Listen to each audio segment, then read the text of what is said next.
Welcome to kitchen queen. இன்றைக்கி நம்ம பார்க்க போகிற ரெசிபி கசகசா பாயாசம். நம்ம எவ்வளவோ பாயாசம் சாப்பிட்ருப்போம். கேரட் பாயாசம், ஜவ்வரிசி பாயாசம், சேமியா பாயாசம், அந்த மாதிரி நிறைய வெரைட்டி ஆஃப் பாயாசம் நம்ம சாப்பிட்ருப்போம். ஒரு வாட்டி நீங்கள் இந்த மாதிரி கசகசா பாயாசம் சாப்பிட்டு பாருங்கள், ரொம்பவே நல்லாயிருக்கும். இது எப்படி செய்கிறதுன்றதை தான் இன்றைக்கி நம்ம வீடியோவில் பார்க்க போகிறோம். இந்த வீடியோவை நீங்கள் ஸ்கிப் பண்ணாமல் ஃபுல்லாக பார்த்தீங்கன்னா உங்களுக்கு புரியும். வாங்க இப்போ வீடியோக்குள்ளே போகலாம். இப்போ ஒரு பேன் வச்சுக்கலாம். ஒரு 3-4 ஸ்பூன் வரைக்கும் கசகசா சேர்த்துருக்கேன். சேர்த்து இதை கொஞ்சம் மீடியம் ஃப்ளேம்லேயே வச்சுட்டு, ஏன்னா போட்ட உடனே இது கரிஞ்சிரும். கொஞ்சம் நல்லா கலர் சேஞ்ச் ஆகிற வரைக்கும் இதை வறுத்து எடுத்துக்கலாம். இது கொஞ்சம் கலர் சேஞ்ச் ஆகிற வரைக்கும் நம்ம ஃப்ரை பண்ணி எடுத்துக்கலாம். கொஞ்சம் ஆற விட்டுட்டு மிக்ஸி ஜாரில் போட்டுக்கலாம். 1 கப் அளவு, அதாவது 4 துண்டு தேங்காவை இந்த மாதிரி துருகி எடுத்துருக்கேன், அதையும் சேர்த்துக்கலாம். கொஞ்சமாக பால் ஊற்றி அரைச்சிக்கலாம். நீங்கள் பால் ஊற்றலைன்னா தண்ணி கூட நீங்கள் ஊற்றி அரைச்சிக்கலாம். இந்த மாதிரி மையாக அரைச்சிக்கோங்க. பாருங்கள், இந்த மாதிரி நல்லா மையாக அரைச்சிக்கலாம். கசகசாவையும் தேங்காயும் பாலையும் சேர்த்து நல்லா அரைச்சாச்சு. இப்போ ஒரு பேனில் 1 கப் அளவு தண்ணி ஊற்றிருக்கேன். 100 கிராம் அளவுக்கு வெல்லம் எடுத்திருக்கேன்.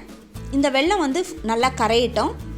நீங்கள் வெல்லத்துக்கு பதில் கருப்பட்டி கூட சேர்த்துக்கலாம், அச்சு வெல்லம் சேர்த்துக்கலாம். இந்த மாதிரி பாரம்பரியமான இந்த வெல்லம் கருப்பட்டியில் செஞ்சால் தான் இந்த பாயாசம் ரொம்ப சுவையாக இருக்கும், சர்க்கரையில் செய்கிறத விட. இப்போ அந்த வெல்லம் நல்லா கரைஞ்சிருச்சு. நான் வடிகட்டி எடுத்துகிட்டு திரும்பியும் அந்த பேனில் ஊற்றி நல்லா கொதிக்க விட்டுருக்கேன். பாருங்கள், நல்லா கொதிக்க ஆரம்பிச்சிருச்சு. இப்போ நம்ம அரைச்சி வச்சுருக்கோம் இல்லைங்களா, அந்த விழுது, கசகசா, தேங்காய், அந்த பால், அந்த விழுதை இதில் சேர்த்துக்கலாம். சேர்த்துட்டு அந்த மிக்ஸி ஜாரில் கொஞ்சமாக தண்ணி கலக்கி அதில் ஊற்றி கலந்துக்கலாம்.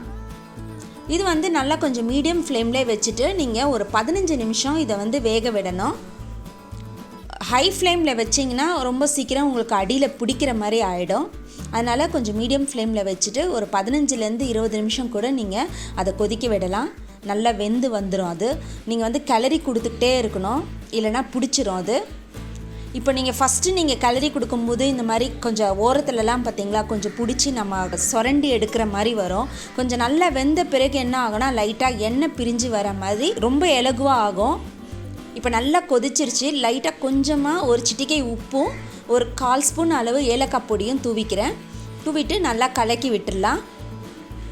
பாருங்கள், லைட்டாக எண்ணெய் பிரிஞ்சு வர மாதிரி ஆயிடுச்சு. 20 நிமிஷம் ஆயிடுச்சு. பாயாசம் நல்லா ரெடி ஆயிடுச்சு. இப்போ இந்த ஸ்டேஜில் நம்ம ஸ்டவ் ஆஃப் பண்ணிக்கலாம்.